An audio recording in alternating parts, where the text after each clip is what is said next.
An Indigenous focus in social work, I believe, has to be from the Indigenous perspective with the Indigenous worldview, to learn about culture, to learn about spirituality, provide a space for the people to practice their way of how their culture practices certain ceremonies, to come together, to really celebrate where people come from, their backgrounds, their culture. I believe culture heals. That is missing in a lot of people's lives.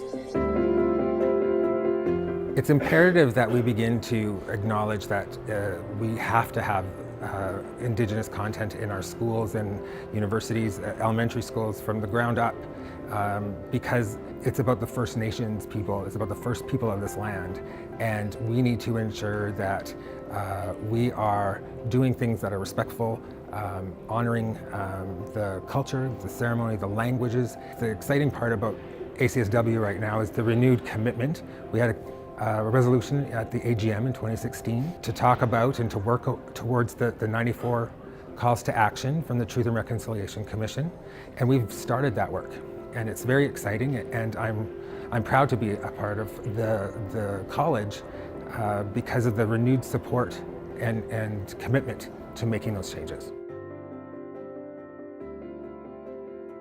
I think it's imperative to have an Indigenous focus in social work. When you look at our statistics, we're the most overrepresented population in children's services, in the prison system. And so if a person is working, I don't care what area of social work you're working in, you are going to be working with Indigenous peoples. And to work from a place, from a Western worldview, I view that as continual colonialism. So if you're not connecting with a person in a holistic manner, you can't provide adequate services such as access to an elder, access to ceremony, listening to a person and meeting them where they're at. If you don't know where they're at, if you don't know the history, where to meet them at, that's continued oppression, in my opinion. I feel that, learning more about Indigenous focused, it really helps me to, to realize that, there is a connection and a relationship between ourselves with other people, with the spiritual world, with the natural world, and to really respect that and to go from there. Through the help of culture, that really helps to better yourself on a daily basis. And I always encourage my clients just to be a better person than they were yesterday. With that, I think it's very healing just to even being able to recognize and piece together a bit of your life and your history.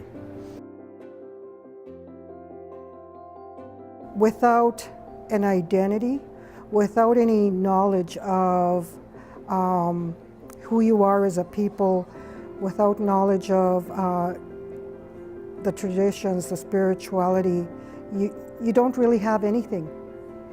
You have to have that in order to grow. Culture is everything around you. People think it's only a ceremony or an event you go to, but it's not. It's the language that you speak, it's your relationships with people, it's your worldview. And so it's essential to restore that to Indigenous peoples who really, that's the whole thing around colonialism, is ripping culture, ripping that worldview and sense of who you are from you. And we have to learn from that and really reflect on our own profession and recalibrate so that we're really live actors in reconciliation, having learned from our past, acknowledged it, and are moving forward to avoid past mistakes. In our work, we involve literally hundreds of thousands of children, and that's what Spirit Bear is all about. And he's an ambassador to teach children about reconciliation and say that, even when you're small, you can stand tall.